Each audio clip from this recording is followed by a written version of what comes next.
சில பேர் தொழுவாங்க, இளைஞர்கள் 5 நேரம் விடாம தொழுவான், பார்த்தா பங்கு வச்சிருப்பான், குரங்கு மாதிரி இருக்கும், முடிய பார்த்தா இது போலியான வேஷம். அப்ப உண்மையாகவே உங்களிடத்திலே இறையச்சம் இருக்கிறது என்று சொன்னால் நீங்கள் யாரை பின்பற்ற வேண்டாம்? நபியை நீங்கள் பின்பற்ற வேண்டும்.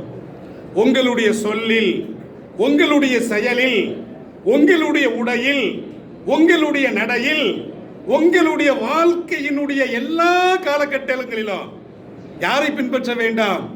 நீங்கள் உண்மையான முறையில் நபியை பின்பற்றினால், நபி வழியை பின்பற்றினால் அப்பதான் நீங்கள் இறைவனை நேசிக்கிறீர்கள். இப்படி இறைவனை நீங்கள் நேசிக்கின்ற பொழுது யுஹிப்புக்குமுல்லாஹ், இறைவனும் உங்களை நேசிப்பான். வயக்ஃபிர் லக்கும் துனூபக்கும், உங்களுடைய பாவத்தை மன்னிப்பான். அப்ப இறைவனை உண்மையான முறையில நேசிக்கிறதுனா என்ன அர்த்தம்? நபி வழியை பின்பற்றுவது, நபியை பின்பற்றுவது. அப்ப இதுதான் உண்மையான இறைநேசம்.